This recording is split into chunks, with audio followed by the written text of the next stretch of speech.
day po sa inyong lahat. Welcome back dito sa ating channel. And so ngayon po ay ano ba ngayon? Monday. Ayan. So mabiyahe tayo ulit sa ating Lala Move serye. Meron pa akong hindi na-edit na video eh. So before ma-upload 'yun, ito muna. Sana maging maganda yung biyahe natin ngayong araw na 'to. So good morning po sa inyong lahat. Welcome back sa ating channel. Medyo matumal ang araw na ito kahit na hindi maganda yung panahon. So, titingnan natin kung makakasyamba tayo dito. Ang dami mga booking kaso lang grabe. Ang bababa ng fare, sobrang baba na ng fare ngayon mga master. Kaya hindi ako basta-basta kumukuha din kasi napakababa talaga. Imagine mo, Las Piñas, Valenzuela, 179 pesos lang. So, mas gugustuhin ko pang kumuha ng short booking kaysa sa long ride ngayon. So, ang daming booking ngayon na hindi kinukuha. Oh. Ayan, pansin nyo, dati nag-aagawan. Ngayon hindi na kinukuha kasi nga tawag nito. Ang baba talaga ng fare. So ngayon, tatry natin muna kumuha ng credit wallet. Kung bakit ang dami talaga mga balasubas na ng mga CS. Tingnan mo naman to, isa to sa mga sample ng mga balasubas na CS. Tingnan niyo ipapadala. Oh. Good day po, ipapadala ko isang bed foam. Tapos isang desk fan, willing to add naman po. Ang mga siraulo no. Makaka-bad trip yung mga ganyan Willing to add naman pala, edi i-book nyo sa sedan, hindi naman pang motor yan may desk fan pa. Tapos ito malupit dyan, meron tangang kukuha niyan mga master. 'Di ba? Yung mga naghahapit sa kita.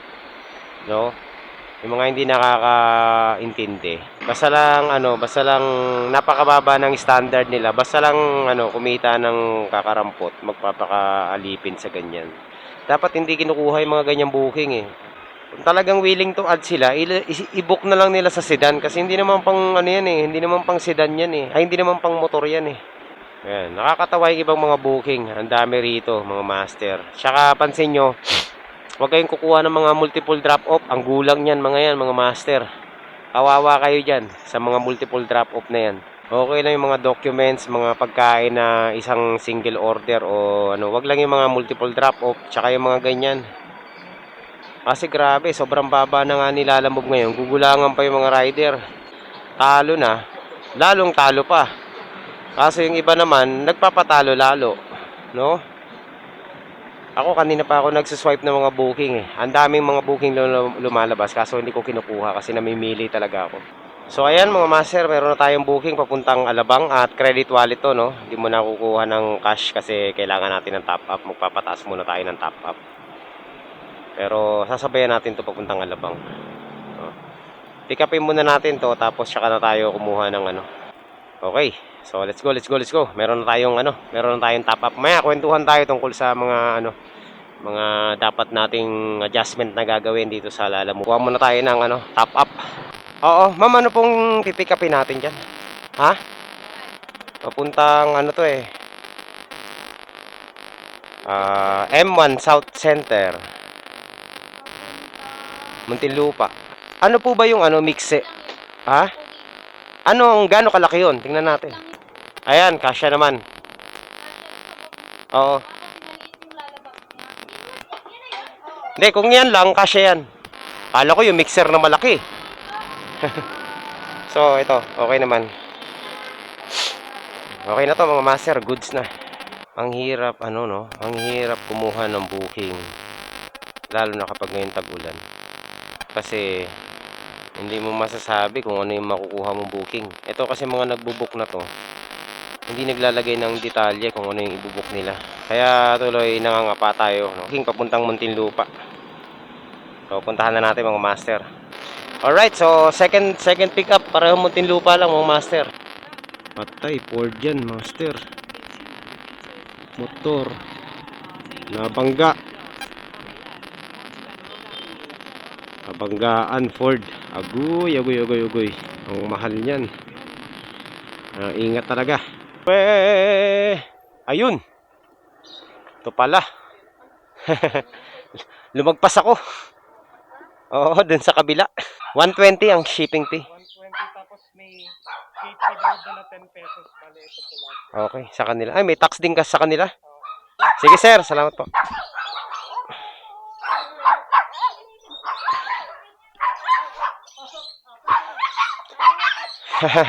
Ang tapang ng mga adjustment na gagawin natin dito sa Lalamove dahil sa kaganapan at mga nangyayari ngayon na hindi para sa akin hindi kaaya-aya.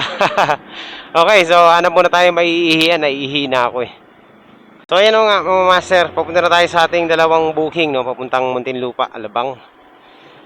Tayo po ay yan, di-deliver na natin to. Syempre habang tayo papunta roon, para hindi tayo maboring, makikipagkwentuhan muna tayo mga master. At saka pag-usapan natin yung mga adjustment na dapat natin gawin sa dito sa Lalamove. Kasi lingid naman sa kaalaman ng iba. Especially yung mga datihan Pero yung mga baguhan hindi nila alam yan O yung ngayon lang, nag-umpisa pa lang, hindi nila kumbaga nakita nila ganun na yung fare Pero sa mga luma na, medyo alarming yung mga ganyan mga master kasi para sa lahat na makakapanood ng vlog na to especially yung mga baguhan, makinig kayo mga master para at least alam nyo rin yung gagawin nyo, mga dapat na adjustment na gawin natin, may mga dapat na diskarte para para hindi naman kayo nalulugi kasi sobrang bumaba na yung fare ni Lalamove sa totoo lang. Kasi kahit ako, ang tagal ko na, di ba, ang tagal natin bago makakuha ng booking. Kasi ako po talaga mga master, hindi ako basta-basta kumukuha ng booking na alam kong ikalulugi ko. Kasi ang biyahe kasi natin maiksi lang, bumiyahe lang tayo ng mga 4 na booking, 5 booking, tapos uwi na tayo. Syempre, kung ganun yung diskarte natin, 4, 5, kung kukuha ka ng mga booking na palugi, talo ka talaga, matatalo ka sa pagod, sa top up, sa gasolina. Hindi naman tayo nagtatop up So yun na nga, gasolina tsaka pagod, talo ka kung kukuha ka ng mga booking na palugi. Ang dami kasi mga paluging booking mga master sa napapansin ko ngayon. Sumobra na sa baba ang fare ni Lalamove sa totoo lang. Ito yung sample nito kasi tayo madalas tayo mag long ride Yung dating mga booking na kinukuha ko na nasa 200 plus, mga 220, 240, 240 pesos ganyan. Papuntang Marikina, papuntang Antipolo. Grabe. Minsan kanina meron ako nakitang Marikina, Las Piñas to Marikina, hindi naman siya saver at ewan ko kung naka-low demand to. 168 pesos. You just imagine 168 pesos. Saan mapupunta yon? Tapos ganun kalayo, mga 20 plus kilometers. Ang baba sobra, Tapos yung iba, yung mga mid-booking na kinukuha ko dati na nasa 170, 180, ganyan. Ngayon, nakikita ko nasa 130 na lang, 140 na lang. Ang laki ng binaba, pero hindi naman nagbabago yung yung kilometrahe, di ba? So, ano bang mga dapat na adjustment na gawin natin dito sa Kasi napansin ko rin, mga ilang araw na tayong bumiyahe, ilang linggo na, gano'n na, kung paunti-unti bumababa yung mga booking. No wonder hindi na ako naglo-long ride mga master dahil sa ganung klaseng sistema. Hindi na ako kumuha basta-basta ng long ride kapag alam ko na lugi talaga. Kapag bumaba ng almost 50 pesos yung yung dati nating kinukuha. Tapos bukod sa wala nang ang base fare, 'di ba? Hindi na nga mababa, talagang lugi talaga. Hindi ka nakikita kahit na kahit na mag-double book ka. Sa totoo lang. Kasi kung yung dati mo 240, tapos may double booking ka na 240 rin 200 pesos. So magiging 400 na yon. Ang kaso ngayon, yung dating booking mo na 240 pataas, minsan nasa 168 na lang. Kung kukuha ka ng another booking na same way, so 160 plus lang din. So 320 lang. Parang katumbas na ng single booking yun mga master kahit na naka-double book yun. 'Di ba? So, ayan, dapat meron tayong gawin diyan mga master. Wala naman tayong magagawa na diyan sa sistema ni Lalamove kasi sila ang masusunod diyan. So, tayong mga rider, kayo, wag na kayong eto tip ko sa inyo, wag kayong basta-basta kumuha ng mga booking, Wag kayong kukuha basta-basta ng mga booking. Hayaan niyo yung ibang booking mabulok diyan. 'Di ba? Pag alam nyo na yung booking eh sobrang lugi na, mga master, no? Yung tipong dati naman eh okay naman, mababa na nga pero okay pa rin, pero ngayon mas pinababa pa. Kaya huwag kayong basta-basta kukuha ng booking, huwag yung mag-add lang ng 20 pesos, titirahin nyo na, 'di ba? Yung iba hayok na hayok eh, no? Silaw na silaw sa 20 pesos na ad, 'di ba? Antayin nyo sila mag-add na malaki. Ganun ang gawin nyo, kasi kung ganun yung gagawin nyo, walang kukuha ng mga booking na mga buraot, mga mababang booking. Eh mapipilitan silang mag-add. Doon na lang tayo babawi sa mga additional.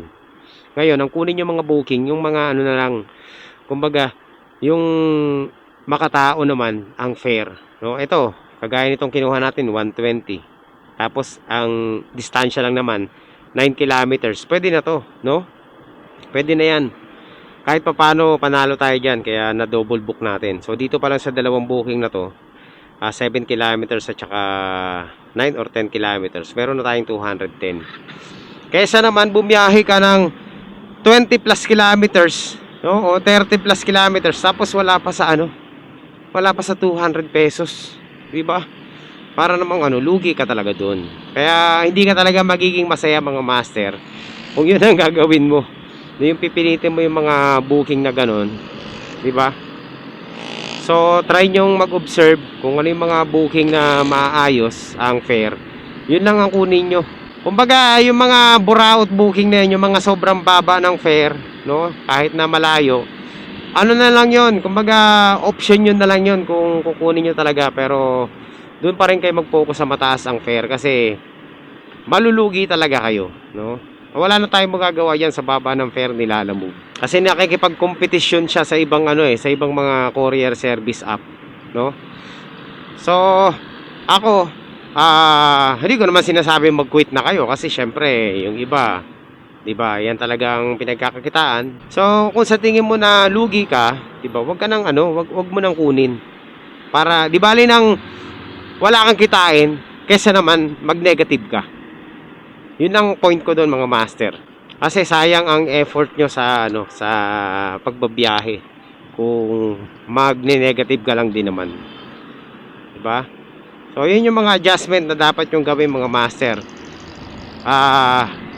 Hintayin nyo na mag-add. Pag nakita nyo mababa at lugi, hintayin nyo mag-add. Pero huwag kayo tatanggap ng mga plus 20 na yan. Huwag masyado namang chipipay naman yung plus 20. Pambili lang, kulang pa nga pambili ng tinapay yun eh. 'Di ba? Hindi nga makakabili ng tinapay at soft drinks yun eh. Katalo yun. Yung legendary 20 pesos na additional, grabe.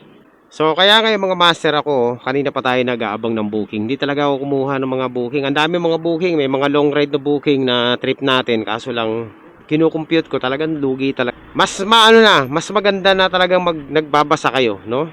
Ugaliin talaga magbasa. Kasi minsan may mga booking na mga pasaway, yung tipong siya na lang yung isasakay mo, puno na yung bag mo, eh tapos mababa pa. Pag nakuha mo yun, ako po, pagsisisihan mo. Ganoon na lang ang adjustment na gawin nyo, mga master. Kayo na yung mag-adjust, wag na si Lalamove. Wala tayong magagawa dyan kay Lalamove, diba? Kahit na magreklamo ka na magreklamo dyan, wala kang magagawa dyan. Ngayon, ang diskarte dyan, eh mamili kayo ng booking, no? Ganito mangyayari dyan, mga master. Kung lahat yung mga rider namimili na ng booking, ang daming matitirang booking dyan ng mga pasaway at palugi. Ano yan, matitrace naman nila, Lalamove yan eh, kung bakit walang kumukuha ng booking na ganun, di ba? Malalaman nila yan. Pag yung mga booking na yun tumagal dyan ng tumagal at walang kumukuha, tapos nakita sa system na marami namang rider na active, eh mag-iisip na rin yan, mga master. Baka sakali lang baka sakali lang itaas nila ng konti naman yung fare, di ba? Kaysa magwelga-welga kayo diyan, di ba? Walang ano yun eh, walang epekto yun. Nung nagkaroon nga ng strike booking, lalong bumaba eh. Ganun na lang ang gawin nyo. Kahit walang strike booking yan, basta namimili kayo ng booking, maano rin yan, malaking ano rin yan, epekto. So kung walang mga booking, walang kukuha ng mga booking na yon, eh makikita nila sa system yan na nakatenga. So ayun, baka lang sakali lang. Naisip ko lang, mga master, kasi po pwede mangyari yun eh. kung marami marami mga nakahang na booking na hindi kinukuha dahil sobrang baba, baka lang kahit papaano taasan ng konti, no? Wala namang magagawa yung mga kliyente kung magtataas si Lalamove, eh. 'Di ba? Paunti-unti. No, kahit na palima-limang piso. So, yun lang. Naisip ko lang. Yung comment down below mga master kung medyo may sense yung mga pinagsasabi ko. Basta ako naisip ko lang yun. Pero ang totoo dyan, talagang magkaroon kayo ng standard sa pagpili ng booking, no? Ayan. Yan yung sinasabi ko na matagal na. Huwag kayong huwag kayong kuha ng booking na kahit na patalo titirahin nyo. Total, lalo na dun sa mga full time, total wala namang tayong boss dito eh. Wala namang mag-aano sa atin na kailangan may booking ka kagad no? Mas maganda na quality yung makukuha mong booking kaysa naman palugi ka. Magpapagod ka lang yan. Okay, so yun lang, nakakwento ko lang sa inyo. So papunta na tayo dun sa ating sa ating drop off. So ayan mga master, nandito na tayo sa ating unang drop off. Teka sir, picturean ko lang para may proof. Okay na, salamat. So dito na tayo sa ating sa ating drop off mga master.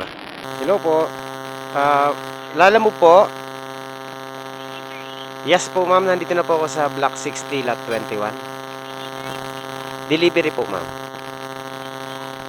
Wala na po, bayad na po lahat ito ma'am. Okay. Okay na. Success mga master.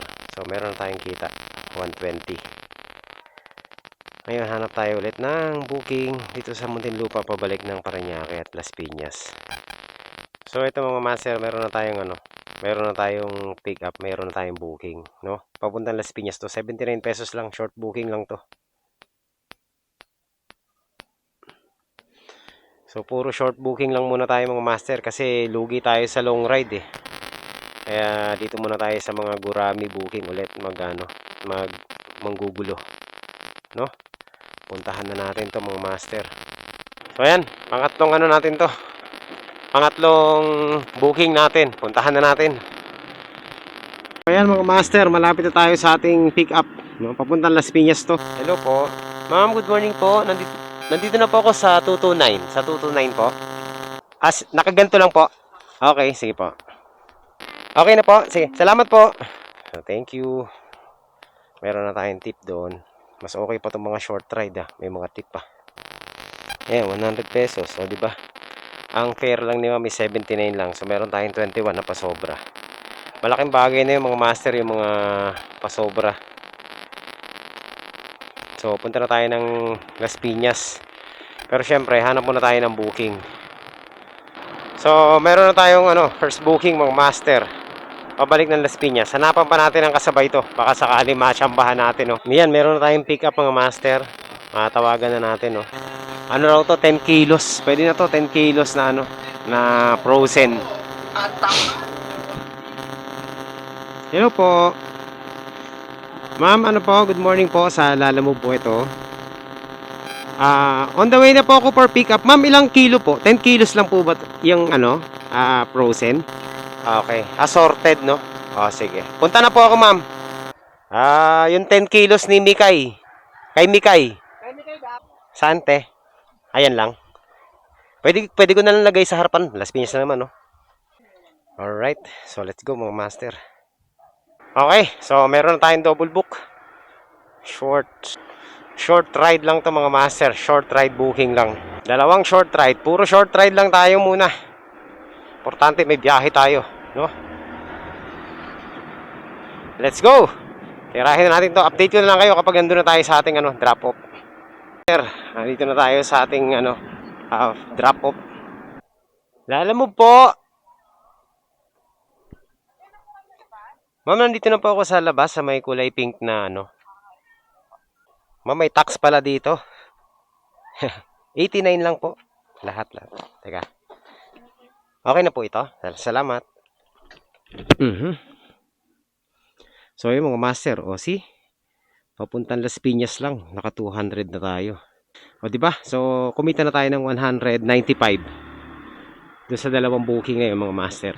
10 kilometers lang sa 200 pesos.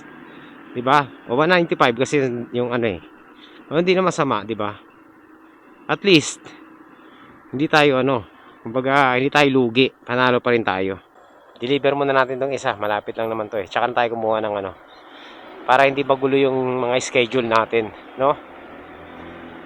So, drop off muna natin itong dalawa na to. Itong last booking natin. Bago tayo kumuha ng magka-partner ulit para ano, para hindi tayo mahirapan sa ano, sa mga drop. Hello po, ma'am. Lala mo po?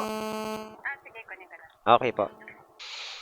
Ayan. So, kompleto na ang ating ano, ang ating booking, mga master. Uwi muna ako. Kakain muna ako. Nagugutom ako eh. Total, malapit lang naman tayo sa amin.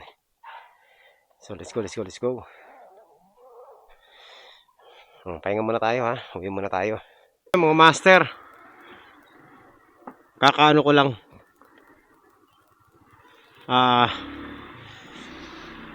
Kakatapos ko lang kumain. At ayan o, meron tayong, habang kumakain ako, naghahanap ako ng booking eh.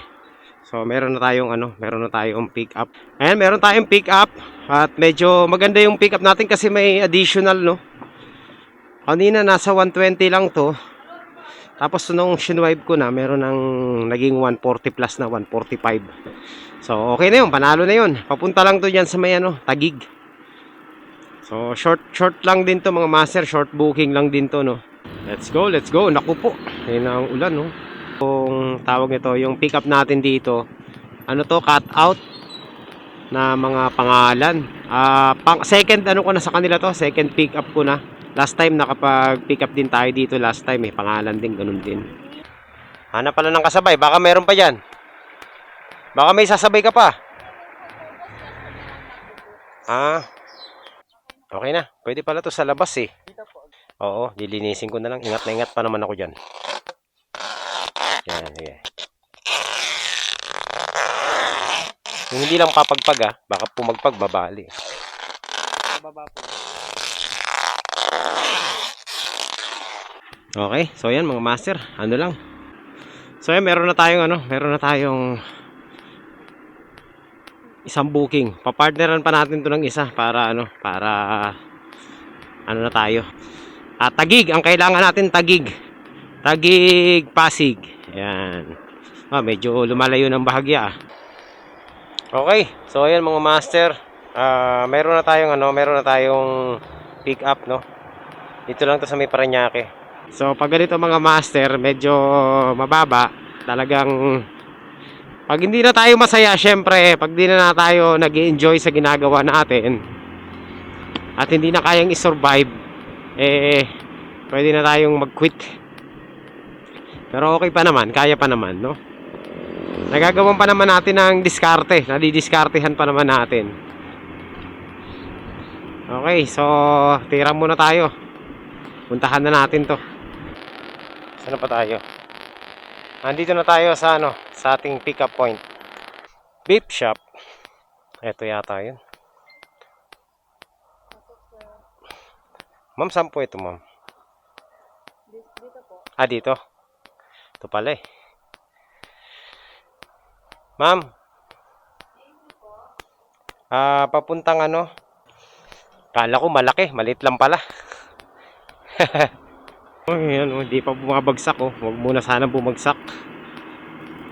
Lakas na ulan na yan. Huwag muna sana bumagsak. Tayo ay hindi pa prepared. So ayan, kikita po tayo dito sa natin, sa ating dalawang drop off na 255 pesos. Ayan, hindi na masama. Diyan lang naman sa may sa may Tagig, Pateros. Ayan, malapit lang. After natin may drop off itong Pateros na to, maghahanap pa tayo ng booking naman pabalik ulit ng Las Piñas. So ganun lang. Malapitan lang tong mga booking natin. Hello po. Good afternoon po sa Lalamove po. Nandito na po ako sir sa may 20 Upper McKinley sa baba. Okay sir. Antayin ko na lang po kayo dito. Opo. Okay na sir. Okay. Alright, so ayan, let's go mga master. Punta na tayo sa kabilang drop off natin. So, yun. Diretso tayo ng Pateros. Ayan, 146. Okay, pwede ba to dito? Pwede. Okay, let's go, let's go. Ikot tayo ulit. Okay, let's go. Update ko na lang kayo kapag nandun na tayo sa ating drop off. Ayan mga master, malapit na po tayo sa ating drop off. Ali 90 Masagan, Yogan, Barangay Santa Pateros, Metro Manila. Hello po. Ma'am, good afternoon po. Sa alala mo po, yung po, yung cut out name po. Yung po, deliver po ng cut out. Nandito na po ako sa may sa may Barangay Santa Ana Extension Office Zone 2. Ano lang po ma'am. O, teka, checkin ko lang po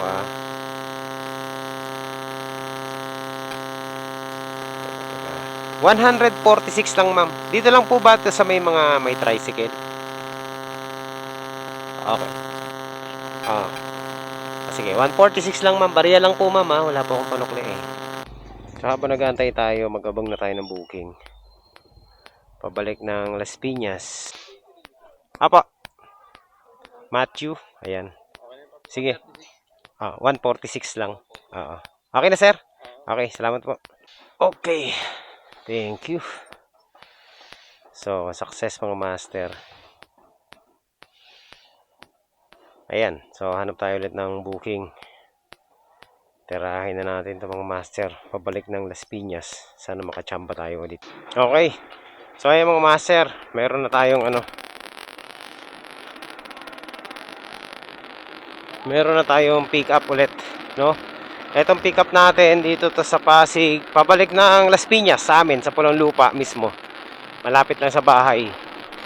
So, okay to kasi pwede natin ma-partneran to. Mukhang documents lang tong dadali natin. Mukha lang tingnan natin kung documents nga kasi sa bulwagan ng Katarungan. So, ibig sabihin mga papel lang to.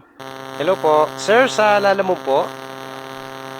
Nandito na po ako sa tapat ng bulwagan ng Katarungan.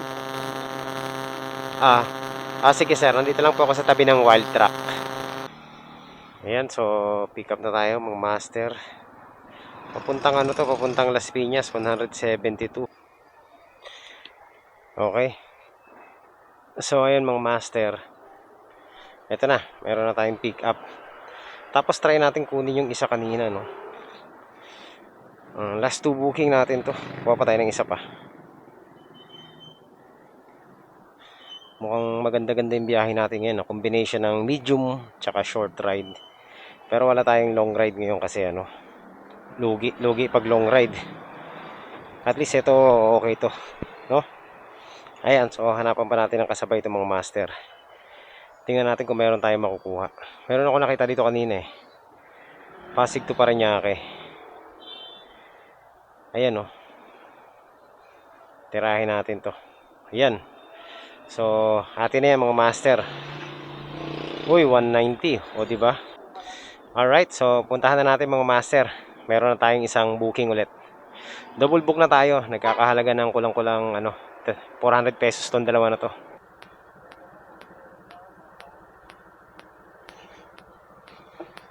Ayan. So, nandito na tayo mga master sa ating pick up point. Asya sir, ayusin ko lang pagkakalagay para hindi magulo. Oo, hindi. Ayan. Ito dito sa likod para hindi matamaan. Ito yung harap niyan, no? Okay sir, sakto. Hindi, na-adjust naman to eh. Okay, let's go. Ayan, kompleto na ang ating double book mga So ayan mga master, nandito na tayo sa Parañaque ngayon at papunta na tayo sa una nating drop off, no? Dito sa may sa may Okada. Ayan, so nagkakahalaga dito ng 190 plus yung booking natin na to. Short booking lang to pero may tip kasi. So kaya umabot siya ng 190 pesos. Ayan, hindi ko matandaan kung 195 o something 197, basta ganun. Tapos itong isa 171 naman. So more or less mga nasa 360 plus itong ano natin, huling dalawang booking natin, no? Pag na-drop off natin to, for sure negative na tayo. At least nakaano tayo ngayon 8 booking tayo mga master, puro short ride booking lang. So quota na yan. 8. Panalo na yan. 4 kaninang umaga, tapos after natin ng tanghalian, naka-4 din tayo.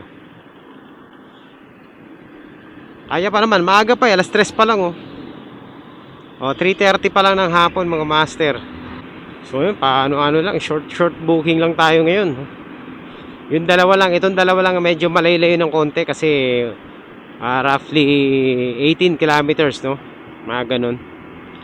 Pero panalo yung yung bayad kasi nasa kulang-kulang 200 pesos eh. Kadalasan kasi pag mga ganyang 18 kilometers, nasa 140 lang yan mga master, 130 plus, no? Dahil sa baba ng ngayon fare. So tama lang yung natin, yung pili natin sa kanila. Talagang namili talaga ako ng booking. Ayoko talaga ng palugi eh, para sigurado. Sayang naman kasi yung biyahe natin kung pipili tayo ng paluging booking, no? Yun, importante lang wag kang kuha ng kuha basta-basta. Basta pag may nakita kang booking, tingnan mo mabuti yung detalye at kung gaano kalayo, no? Nandito na tayo sa drop off natin sa may Okada, no? Second time around ko dito. Ma'am, nandito na po ako sa may ma'am, sa drop off ng mga motor. Apo, dito sa may parang oo. Lalamove. Kanino? Saira to eh. Baka nandun pa sa kabila. Marco. 190 lang sir. Okay, salamat po. Ayun. So tip na naman, no. Uy, dami na natin datong mga master. So ayun mga master, let's go. Punta na tayo ng Las Piñas. At punta na tayo sa ating last drop off. Tingnan natin yung laman ng wallet natin, kung meron pa tayong zero na tayo mga master. Wala na. Let's go. Oy, paano lang tayo pa short ride booking lang tayo, pero less than 1,000 pesos na yung kinita natin Lagpas na sa minimum mga master. 8 booking tayo Hindi ko na nabilang yung kita natin, pero sa app is nasa 700 plus. May mga pasobra tayo, no? So more or less mga nasa 800 or 900 din to. At ito pa, pag na-drop off pa natin tong isa, tingnan natin kung magkano. Basta maayos-ayos din naman yung ating yung ating ngayon, kita, no?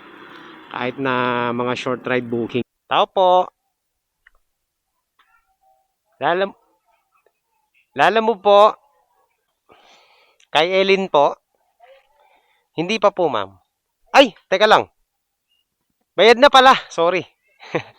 Oo. Tapos na ang ating booking. Ayan. So, panalo mga master ang ating biyahe ngayon. Kahit na pag ganun-ganun lang naka 8 booking din tayo. At hindi tayo inabot ng gabi Fair. Okay. So, ayan mga master, at tapos na po ang ating biyahe ngayon, no? Andito na tayo sa C5 Las Piñas. Sakto lang yung natin, yung drop off. Nakabalik na agad tayo ng Las Piñas. At in fairness 2 oras lang natin kinuha yung yung tawag nito, yung 4 na booking. 2 oras mahigit kasi alas 2 na rin tayo lumabas kanina So 4:30 na. Tama, isang ikot lang, no? Nagawa natin 4 na booking. 2 papunta dun sa Taguig at sa tawag nito, dun sa Pateros, tapos 2 pabalik galing ng Pasig papuntang Parañaque at Las Piñas. So, ayun mga master. Ayos yung booking natin kanina. Panalo yun. Yung huli natin, no? Yun ang nagpakota sa atin eh. So, ayan po ang ating ngayon, ang ating kabuuan ng ating biyahe mga master. Maiksi lang yan. So, hindi po tayo kumuha ng mga long ride booking kasi nga, yun nga, yun napansin ko talaga, napakababa na ng kahit long ride, ang baba eh. So, nagkataon na lang na yung mga booking natin, pinili talaga natin para kumita tayo, no? So, good thing, halos lahat ng booking natin may pasobra. No, mayroong mga tip. Kaya mas lumaki yung natin, yung take home. Ayan, kaya dun sa mga naglo-long ride tapos feeling mo lugi ka. Basta mamili ka lang ng booking mga master kasi wala na tayong magagawa diyan, ganyan talaga yan eh. No? Eh sila naman ang masusunod diyan. Ang kailangan lang natin talaga diskarte na lang para kumita. No, wala na tayong kumbaga kung magrereklamo man tayo, wala rin tayong magagawa. So, mamili ka na lang ng booking na kung saan panalo ka. Yan, gagaya ng ginawa natin, saglit lang. Ang biyahe natin is mga 10 to 10 to 4 lang. Tapos nagpahinga pa tayo sa bahay, no? So, nakakuha tayo ng 8 booking. Hindi na masama, 'di ba? Sa 8 booking. Ayan, panalo na 'yung mga master. Samput ng panggasolina natin noon, tapos yung top up natin naman yung top up natin tawag nito credit wallet, kaya panalo pa rin tayo. Yan, so yan lang po ang kabuuan. At syempre bago tayo magtapos sa ating vlog, gusto ko muna magpasalamat sa lahat ng ating mga subscribers dyan sa walang sawang pagsuporta rito sa channel natin mga master. Magkita-kita po tayo ulit sa susunod. Ayan, so maraming salamat po sa inyong lahat sa walang sawang pagsuporta. At kung hindi ka pa subscriber, nakating ka sa part na to ng ating vlog, no? Ayan, mag-subscribe ka lang at saka pindutin mo na rin yung notification bell at saka yung like button mga master. Mag-like lang kayo sa ating mga post. Malaking bagay na yun mga master. No, thank you sa inyong lahat. At syempre, God bless po. At lagi po tayo mag-iingat sa ating mga biyahe. Alright. Bye-bye. Panalo.